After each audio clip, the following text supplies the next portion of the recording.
بسم اللہ الرحمن الرحیم۔ السلام علیکم ناظرین۔ سوال نمبر 1، رمضان کے لغوی معنی کیا ہیں؟ جواب: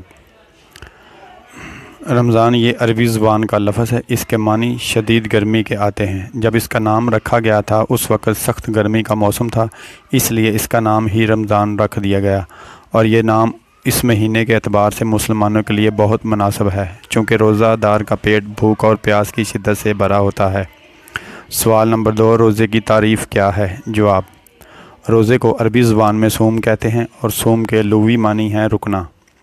اصلاحی شریعت میں صبح صادق کے طلوع ہونے سے لے کر سورج کے غروب ہونے تک اللہ تعالیٰ کے کرب اور اجر و ثواب کی نیت سے قصداً کھانے پینے اور نفسانی خواہشات سے رکے رہنے کا نام روزہ ہے۔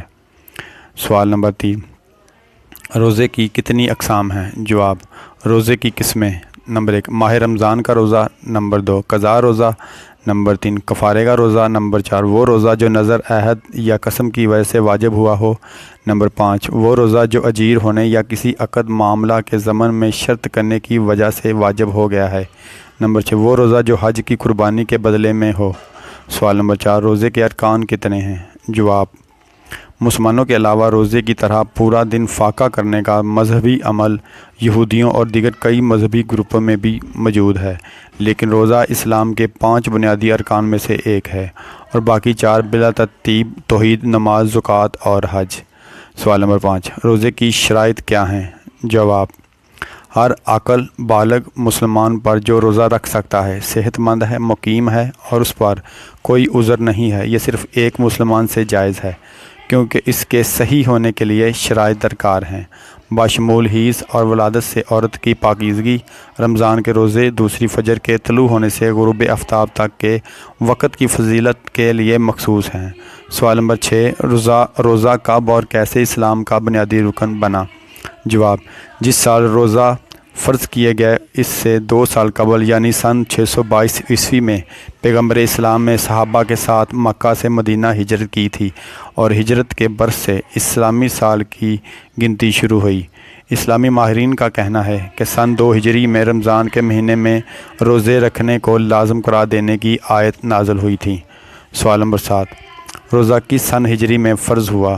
جواب: روزے کی فرضیت کا حکم سن 2 ہجری میں تحویل قبلہ کے واقعہ سے کم و بیش 10-15 روز بعد نازل ہوا۔ آیت سیام شعبان کے مہینے میں نازل ہوئی، جس میں رمضان المبارک کو ماہ سیام قرار دیتے ہوئے اللہ تعالیٰ نے فرمایا، رمضان کا مہینہ وہ ہے جس میں قرآن اتارا گیا ہے، جو لوگوں کے لیے ہدایت ہے اور جس میں رہنمائی کرنے والی اور حق و باطل میں امتیاز کرنے والی واضح نشانیاں ہیں۔ پس تم میں سے جو کوئی اس مہینہ کو پا لے تو اس کے روزے ضرور رکھے۔ ہجرت کے بعد روزے کو فرض کرنے کی حکمت یہ تھی کہ جب مسلمان توحید اور رسالت، نماز اور ماقبل ہجرت نازل ہونے والے دیگر احکام قرآن پر عمل کرنے کی خگرو اور عادی ہو جائیں تو پھر انہیں روزہ حکم دیا جائے۔ رمضان کے روزوں کی فرضیت سے قبل رسول اکرم صلی اللہ علیہ وآلہ وسلم نے عاشورہ 10 محرم کا روزہ رکھتے تھے، پھر جب صابر مہینہ کا فرض کیا گیا تو صوم عاشورہ کا حکم منسوخ ہو گیا۔ حضرت عبداللہ بن رضی اللہ تعالیٰ عنہ سے مروی ہے کہ نبی کریم صلی اللہ علیہ وآلہ وسلم نے یوم عاشورہ کا روزہ رکھا اور اس کے رکھنے کا حکم دیا۔ جب رمضان فرض ہو گئی تو اسے چھوڑ دیا گیا۔ سوال نمبر 8، کیا روزے کا تصور اسلام سے قبل بھی موجود تھا، اور اسلام میں اس کا آغاز کب ہوا؟ جواب: مکہ یا مدینہ میں اسلام کی آمد سے قبل بھی روزہ رکھنے کا رواج تھا، لیکن اس کے قواعد و ضوابط ویسے نہیں تھے جو اسلام کی جانب سے دیے گئے۔ اگرچہ پیغمبر اسلام روزے رکھتے تھے، لیکن اسلام کے ابتدائی دور میں مسلمانوں پر 30 روزے رکھنا لازم نہیں تھا۔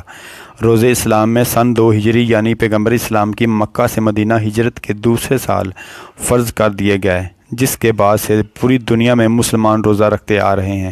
مسلمانوں کے علاوہ روزے کی طرح پورا دن فاقہ کرنے مذہبی عمل یہودیوں اور دیگر کئی مذہبی گروپوں میں بھی موجود ہے، لیکن روزہ اسلام کے 5 بنیادی ارکان میں سے ایک ہے، اور باقی 4 بالترتیب توحید، نماز، زکوٰۃ اور حج ہیں۔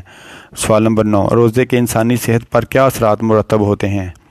روزے رکھنے سے جسم پر کیا اثرات مرتب ہوتے ہیں؟ جواب: ہارمونز، خلیات اور جینز کے فعال میں تبدیلیاں، جسمانی وزن میں کمی اور توندگی، چربی گلانے میں مدد، انسولین میں مزاحمت، انسولین کی مزاحمت میں کمی، ذیابیطس ٹائپ 2 کے خطرے میں کمی، جسمانی ورم اور تقسیدی تناؤ میں کمی، دل کی صحت کے لیے مفید، کینسر سے بچانے میں ممکنہ طور پر مددگار، دماغ کے لیے بھی مفید ہے۔